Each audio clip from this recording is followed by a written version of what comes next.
This is a JTP Audio podcast. On today's episode, we are reading and discussing tales from r/RPG horror stories. Why does a wish spell have to be bad? How to stop your campaign from being derailed by a single spell?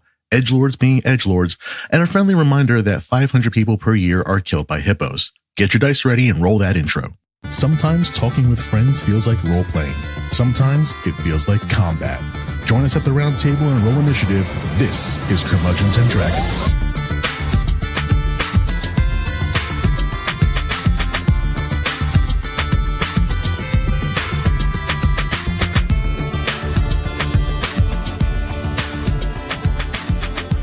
All right, hello, welcome back to another episode of Curmudgeons and Dragons.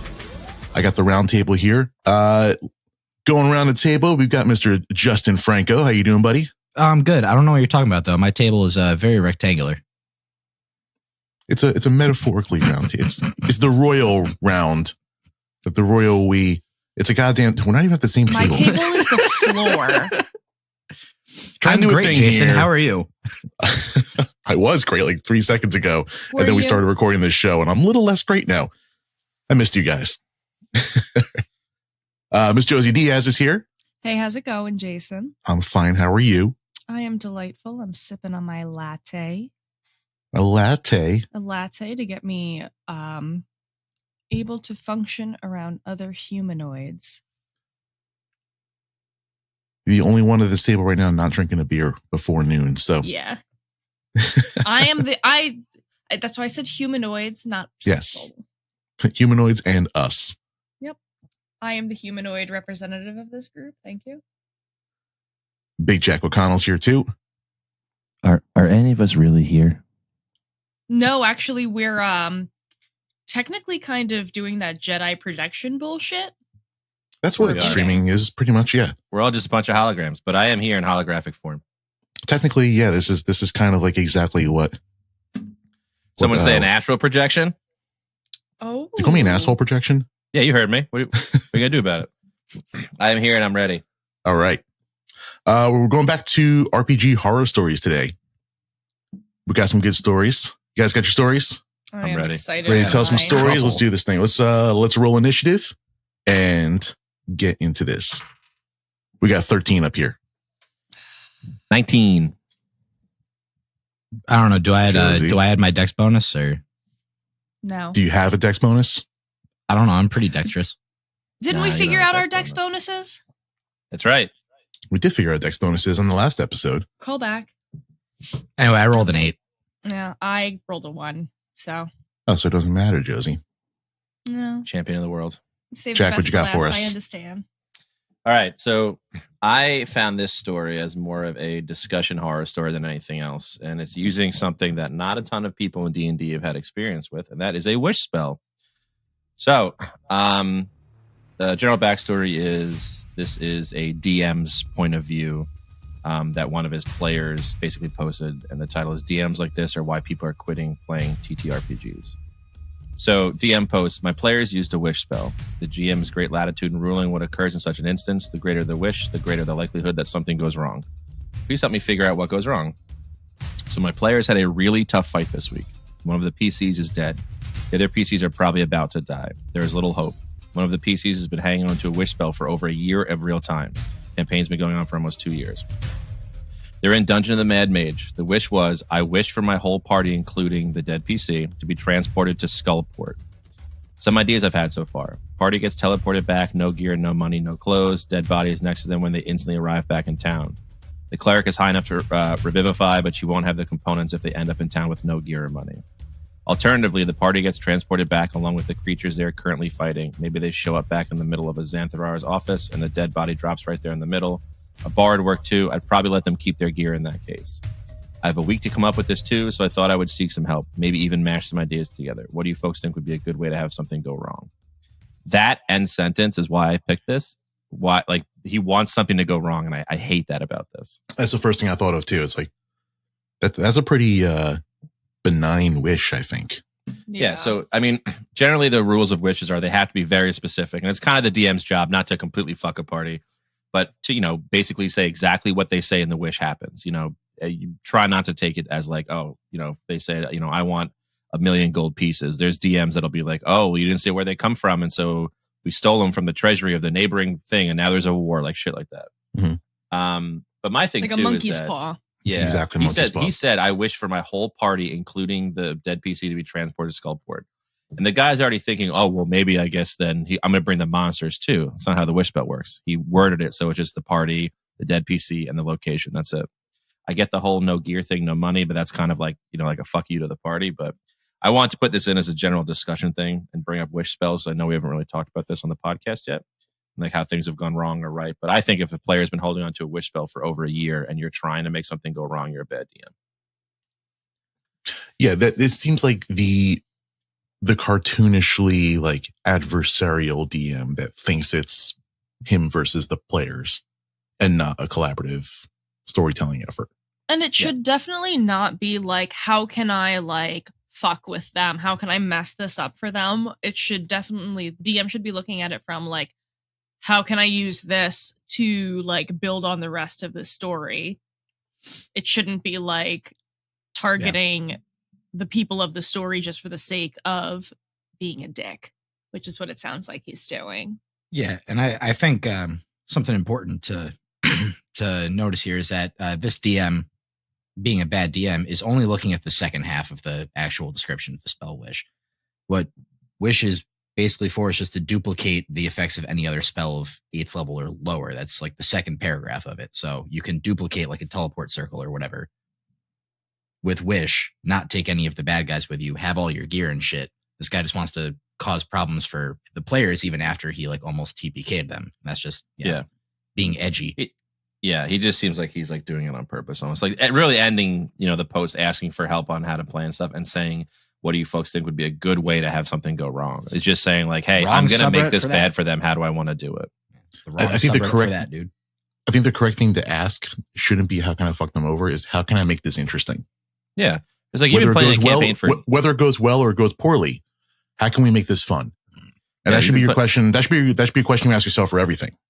You can still have it that everything happens exactly the same way that it is worded, but then like once they get there, somebody's like, hey, like, why the fuck you got that dead body there, and calls the guards. Like, it's not ideal for them, but like it doesn't fuck them all over. Like they have a chance to talk that out or whatever. Yeah. My other thing too is that I read into this from a DM standpoint, because I've been there with parties and stuff before, is he said that they've been playing for over 2 years and this guy's been holding the wish spell for a year. It makes it seem that he wants something to go wrong to kill the PC so he can end the campaign. Yeah.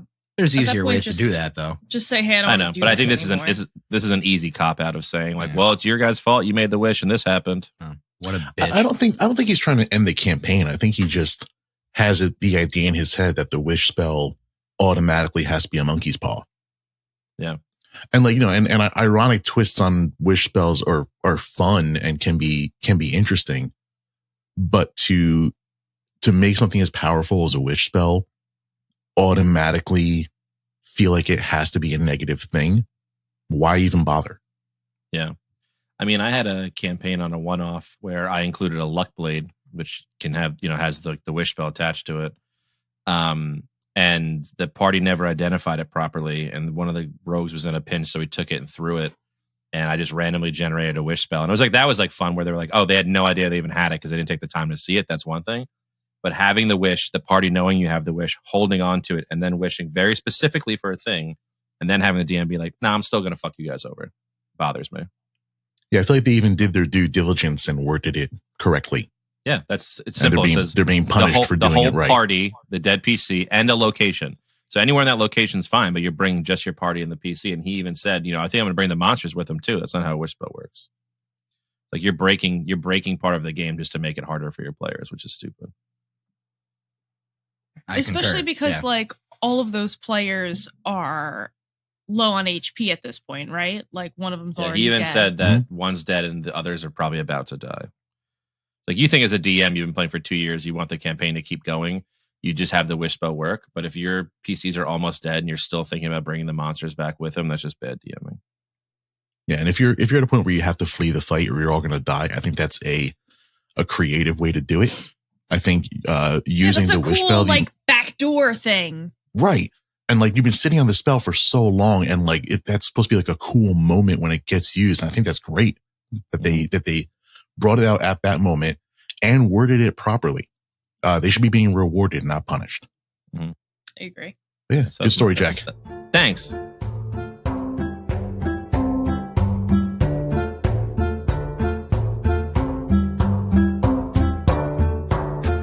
All right, we got a story here titled "He Could Have Just Said No Paladins." This is playing 3.5e decades ago. Friend says he wants to try running a campaign that he wrote. As far as I know, he has never run anything before, but okay, cool.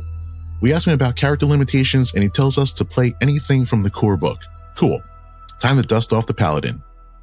The rest of the party are 2 fighters, a wizard, and a cleric. The cleric stopped coming after the first session, but we kept on keeping on. In the first town, first level, we encounter some mean townsfolk. They're being blackmailed by a meaner townsfolk. They refuse to disclose who is blackmailing them. I use Detect Evil, pick out the bad guy, fight ensues, cue triumphant music as we are victorious. GM isn't happy. We must have bypassed some of his plot. We'll try to be more observant. Next town, almost 3rd level. The town is being attacked by a rampaging horde of barbarian halflings. Short, but raging, Josie. Perpetually. They won't listen to reason. They won't listen to reason, and their only goal is to kill. We wind up killing almost all of them. Suddenly, I can't lay on hands anymore. GM tells us that my god has removed my paladin powers for evil acts. What? Turns out the halflings were being mind controlled, and the GM says I've been slaughtering innocents. Okay. We had to stop them from killing, had no way or time to discover they were being mind controlled before they killed innocent townsfolk. Guess it's my turn to be the plot bitch. Okay, I'll just find a cleric that can cast atonement and problem solved. Months of sessions, no higher level clerics. I keep trying to do good deeds so I can show how sorry I am about the loss of innocent life. Meanwhile, the story has been revealing itself. It's a murder mystery / political intrigue story. Finally, we find a cleric that can cast atonement. He refuses. My god is still mad at me. Okay, it finally dawns on me that he thought that my Detect Evil power was going to ruin the mystery and stuck me with a nerfed character for over a year instead of A, sticking some other evil people around so we didn't know which one was the big bad, or B, telling me that I should pick another class, or C, any freaking thing else. Tell him I'm going to multi-class despite the level difference in XP loss, take 1st level cleric and give him my spell list with Detect Evil on it. He finally tells us that we can't have Detect Evil because it will ruin his game. He could have just said that from the beginning. End of party. That sucks. Yeah. That's really shitty. I love that they specify that they were almost 3rd level in the second fight. Like, no, you're 2nd level. Shut the fuck up. Yeah, just say Almost your 2nd 3rd level. level is not the same thing as 3rd level. Are you immediately on the DM side now? I'm not. I No. No.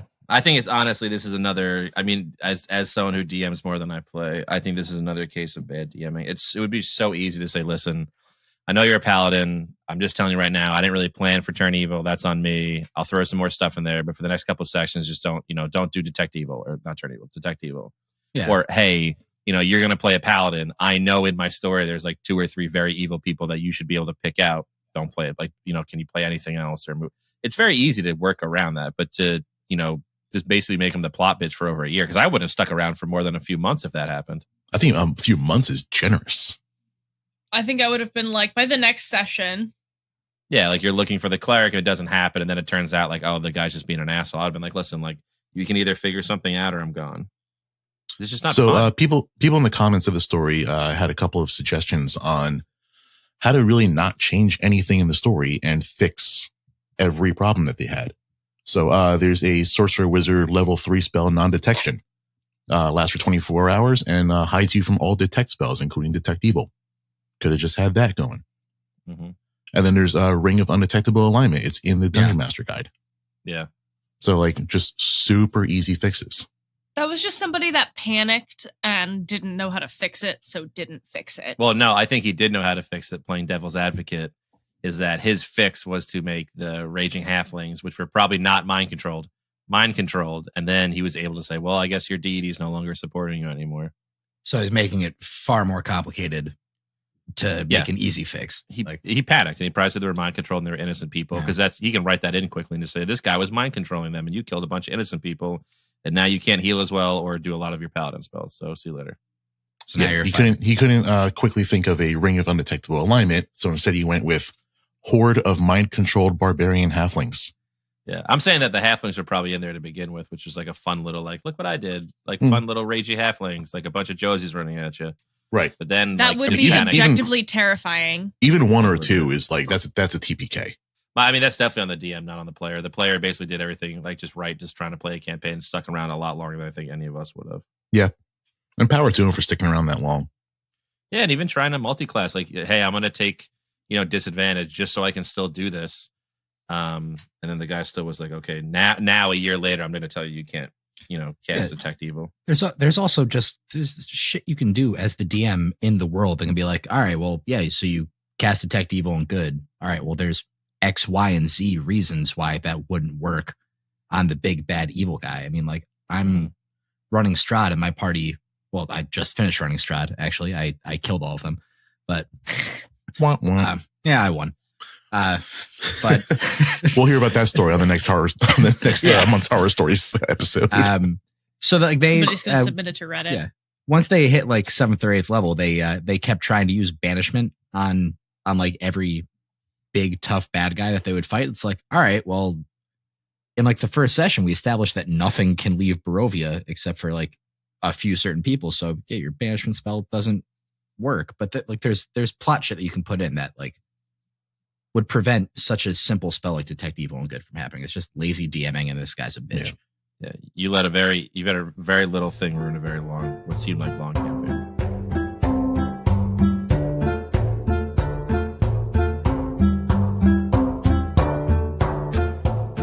That was a good story, though. I mean, I feel like we're all just blaming the DM for stuff today.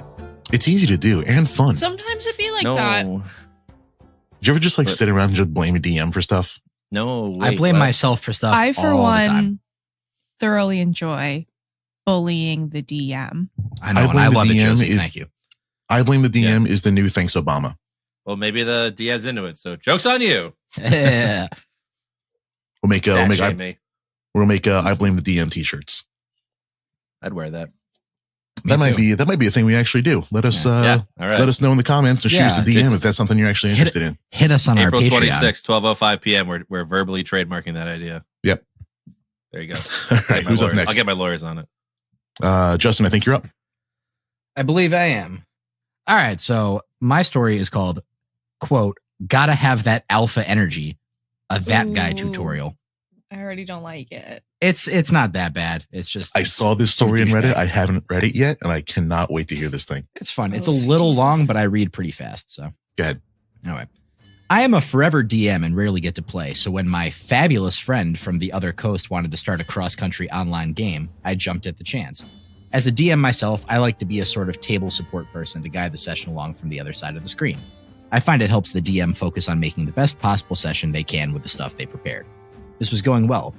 Groic, my dwarven cleric, was the first to be introduced, and I was told a few sessions down the line that my over-the-top Scottish brogue and first-person narration helped some of the other players get comfortable hamming it up with their own characters. We had a blast hacking our way through a modified Tomb of Annihilation and what ended up becoming a moderately role-play-focused style of game. The original group were all either friends of the DM or friends of friends, and we ended up with an excellent dynamic. Then, the monk and fighter had to bow out, so we opened up the group to a public looking for players. One player we got, another monk, ended up being a joy to play with. The other, well... As an aside, my fabulous friend is, like me, very much into men. Unlike my dwarven character, however, DM has an audibly effeminate voice. Enter that guy. When I entered the voice chat for the next session after the player call, new guy was in mid-sentence giving the DM advice. After listening for a minute, it became clear that my friend had just literally been mugged at knife point and had his phone stolen, and was somehow here to DM for us anyway. New guy was giving him advice on how he could have avoided losing his phone. You should have fought back. You just gotta have that alpha energy so they don't want to fuck with you, etc. Off to a promising start. Well, the rest of us shut that shit down pretty quick. And look, the tabletop RPG community is full of socially maladjusted people who are using the hobby to learn to human. Many of us had been there at one point. We gave them the benefit of the doubt. I feel that. I still don't know how to human. I'm almost 30. So we get down to business. DM, are you sure you're okay? I'm fine. The guy didn't hurt me, and it sucks to lose my phone, but I just want to distract myself from all this so I'm not obsessing over it.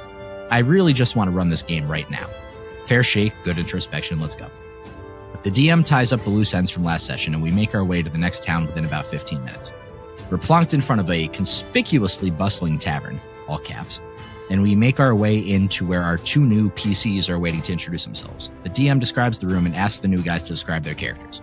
Monk is shirtless and covered in tattoos. That guy is wearing head-to-toe black plate, including, in the middle of a tavern, full helm with glowing red eyes. Sigh. Engage table support. Let's get this edgelord to open up and make himself more comfortable. Groick grabs around for the room and walks over to have a grand old dwarven nerd out about this armor.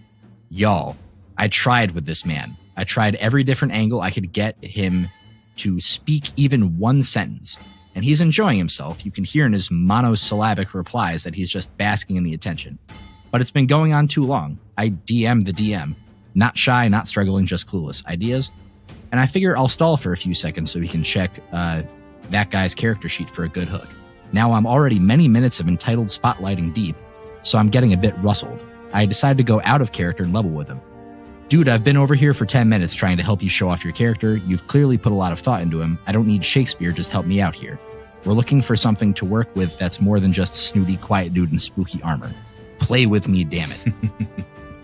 So the DM, my knight in shy new armor, swoops in with a cringing peasant NPC to tell Milord the next set of armor he commissioned will be ready tomorrow. No bite.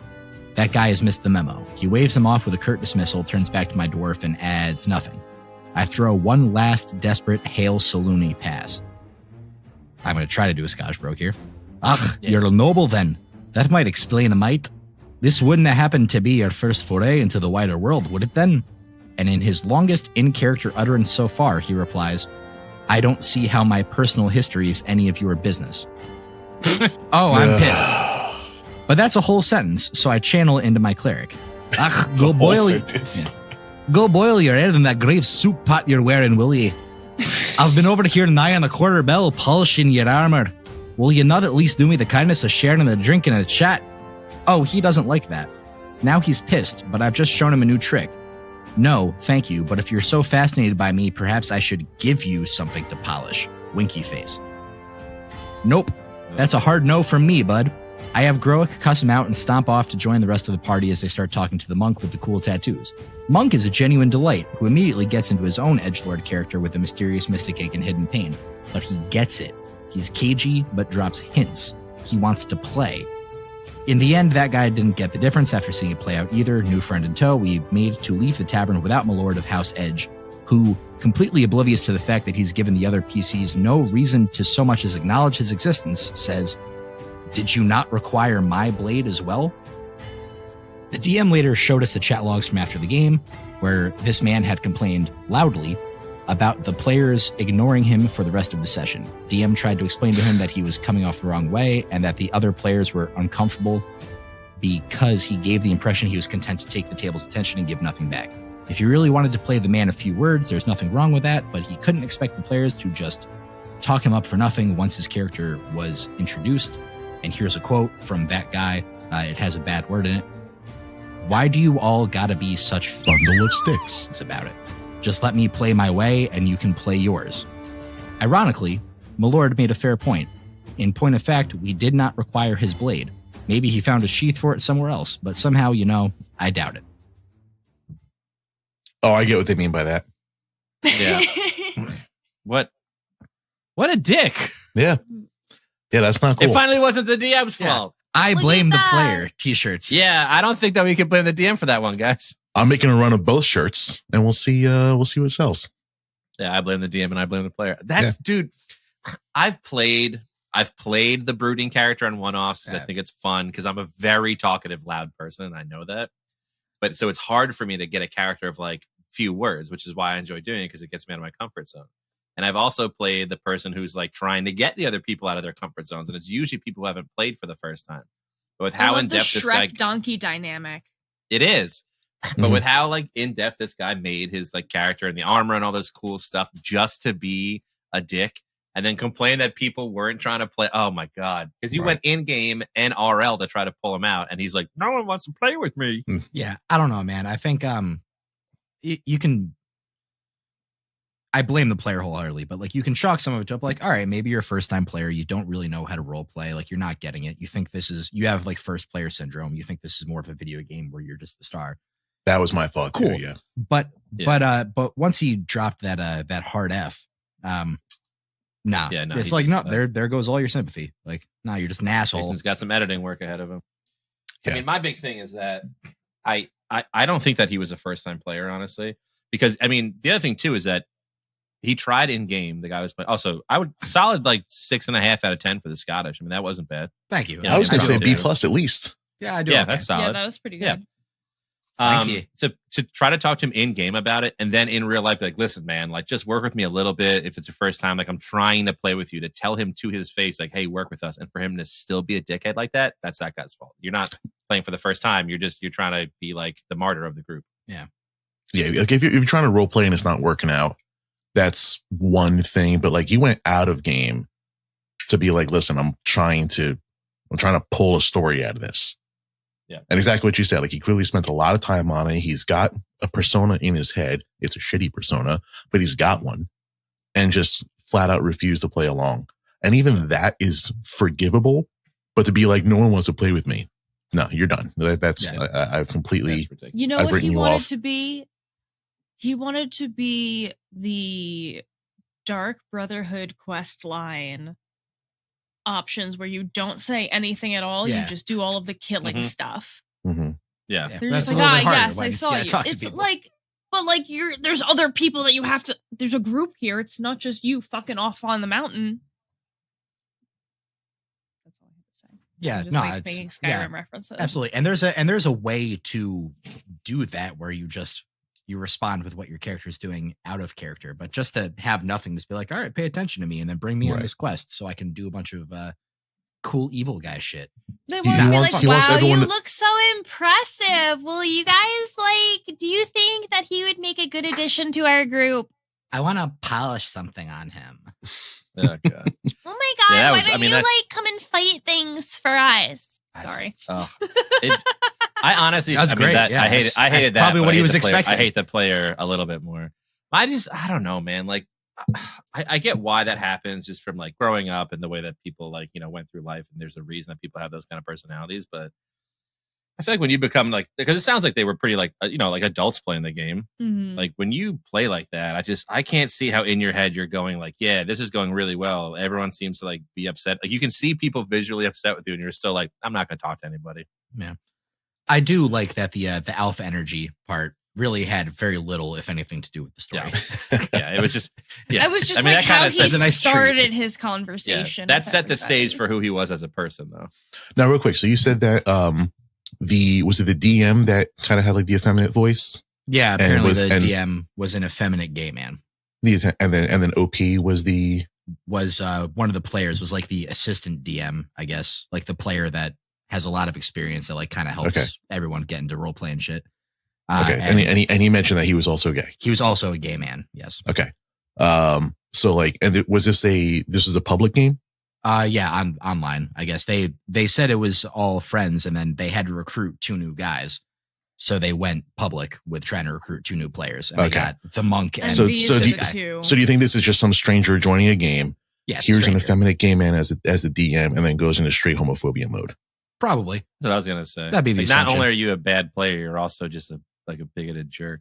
Yeah, because then he follows it up with the hard F, Yeah. and then like, that just cements your spot in the shit can of this Yeah. horror story.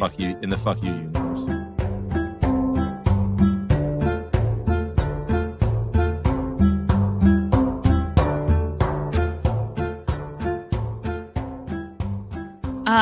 So my story is called Paladin Disintegrates the Healer During Jet Ski Hippo Race and Unicorn Appears.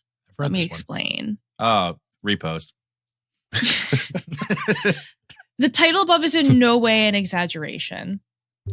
Last time my D&D group witnessed the worst and best character death at the same time. There's 3 pieces of background info you should know before going into this. The healer is named Light. He's a divine soul sorcerer / celestial warlock. Although it's a min-max build, obviously nobody complains because everybody loves the heals. In RP, he's like the father figure of the group and everyone else gets on it well with him. Basically, everybody likes Light. The sorcerer paladin is Nyx. He's the DPS of the group and everyone likes his builds. His backstory doesn't affect the story, so it's not included. And 3, the party had survived some difficult encounters, so I decided to do a mini game with them. I'll keep it as short as I can. They found a ranch with a bunch of rock hippos. It was all lighthearted and wholesome. The hippos were able to move through earth like fish through water. They had a unique anatomy, 6 stomachs, rock-hard skin, etc., and a bunch of eccentric old men ran the ranch. The old men invited the party to a hippo race down the mountain. I made some fairly simple rules. They made animal handling checks to move, and friendly fire was allowed. I wasn't sure how my party would react to this minigame. I hadn't done anything like it before. However, everyone was excited and really eager to do the racing. One player, jokingly I hope, said, "Hell yes, all the other campaigns are dog water compared to mountain hippos." Everyone's stoked. Running in the 90s is playing on the music bot. Can we get some of that playing in here too? Just like a little piece of that song, whatever Running in the 90s is. Yeah, how's that sound, Josie? Delightful, thank you. The necromancer animated a dead She can't hippo actually hear for it. I'm just himself. gonna put it in the post. Shh. Don't reveal the magic. Necromancer animated a dead hippo for himself. There's a good atmosphere and everyone plans on hindering one another in this lighthearted race. The race lasts 6 seconds. Everyone gets going down the mountain.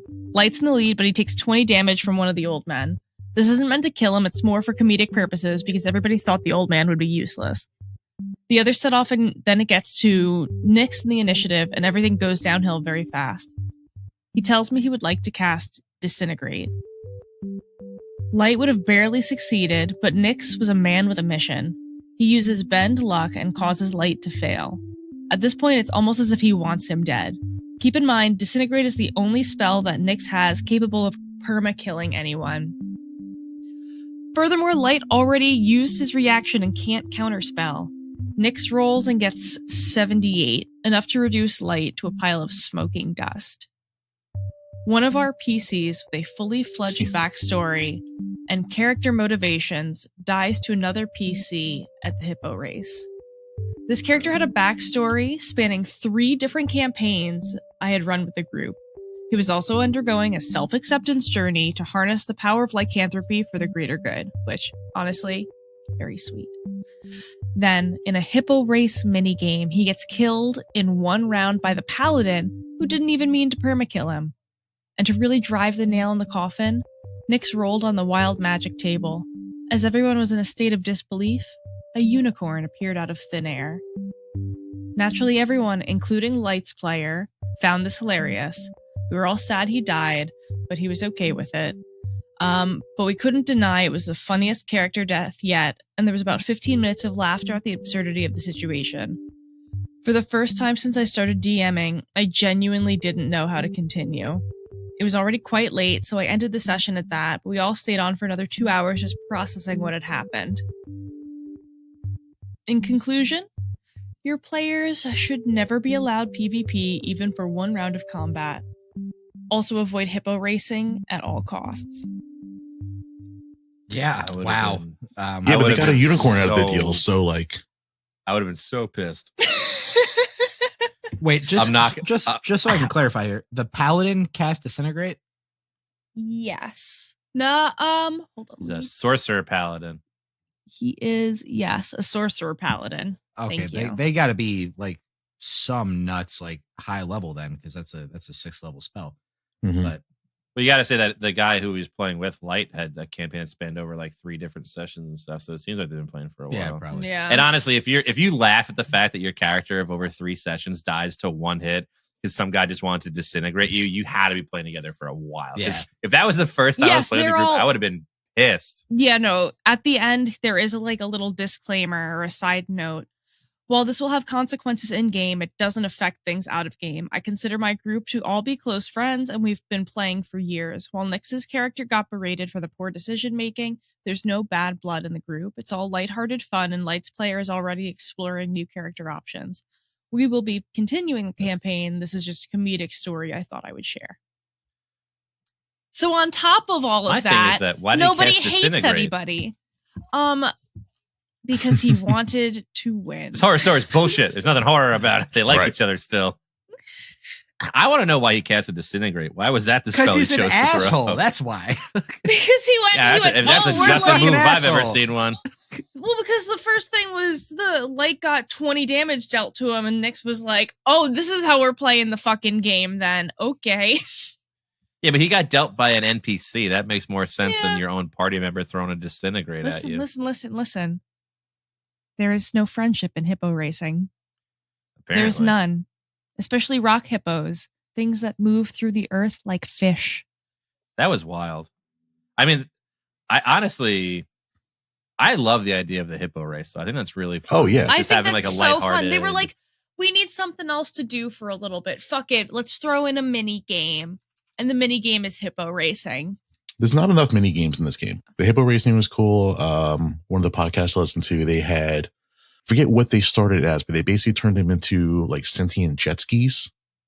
I think they were like, and then they were like turtle based. They looked like jet skis, but they were like talking back. I don't know. There's some cool ideas for some like races and other mini games and I wonder target how he practice built- and stuff like that. I wonder how he built the hippo too, is what I'm wondering. Because you have hippos in D&D and you have GIF, but you don't have like actual rock hippos and stuff that I know of.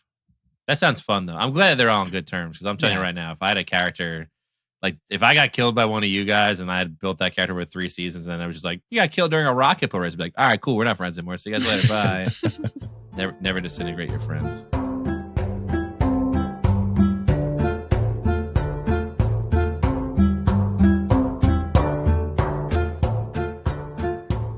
I think that's it for stories today.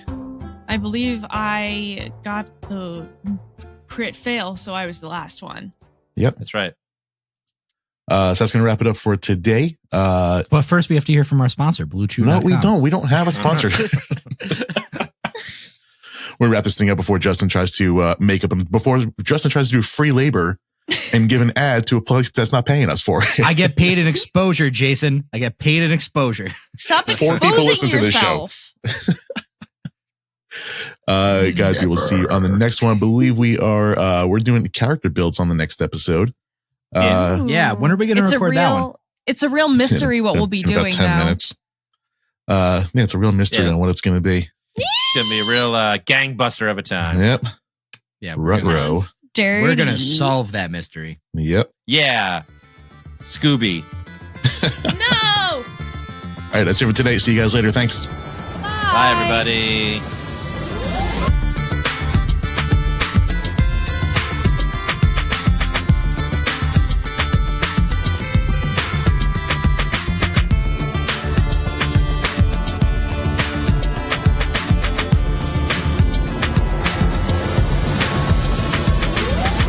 Thank you for listening to Curmudgeons and Dragons. Our hosts are Jason Portizo, Justin Franco, Jack O'Connell, and Josie Diaz.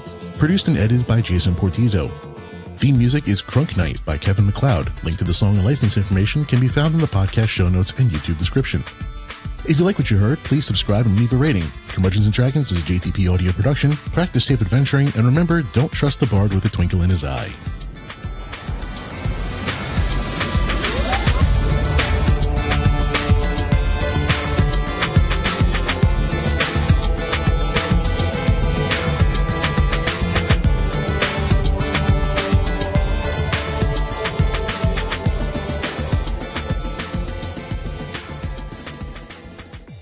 This has been a JTP Audio podcast. Thanks for listening.